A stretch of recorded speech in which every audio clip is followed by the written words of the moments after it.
হয়ে গেছে, এবার আমি ঝালটা তুলবো। এখানে রাখলাম, তেল দিয়ে দিয়েছি। তেলে প্রথমে হলুদ দিলাম, হলুদের পর কাঁচা লঙ্কা, চিরা কাঁচা লঙ্কা দিলাম।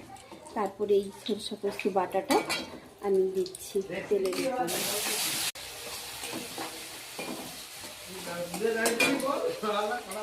এই যে ধনে পাতা দিচ্ছি, প্রথমে দিলাম।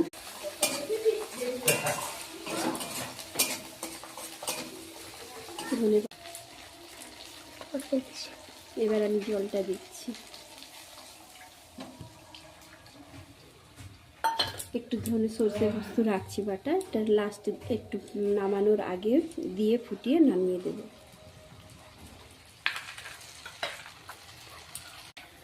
এবার একটু নুন দিয়ে দিচ্ছি।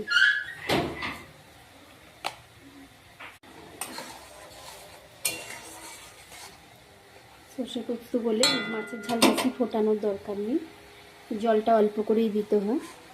একটু পরে মাছ দিয়ে দিচ্ছি, দিয়ে ফুটিয়ে আবার একটু মশলা দিয়ে নামিয়ে দেবো।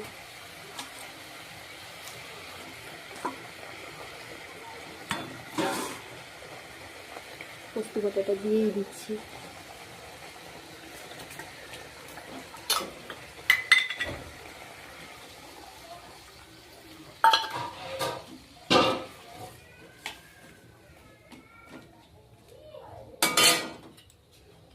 উপরে একটু ধনে পাতা ছড়িয়ে দিচ্ছি, নামানোর পর আগে দিয়ে নামিয়ে নেব। ওখানে লাতাগুলো অতগুলো কোথায় এলো?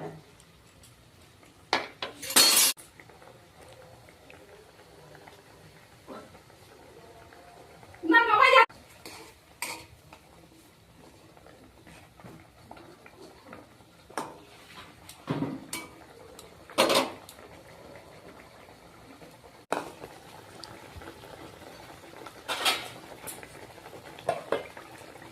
ঝালটা হয়ে গেছে, এইবার নামিয়ে নিচ্ছি। গ্যাসটা বন্ধ করে দিলাম। পাবদা মাছের ঝাল রেডি।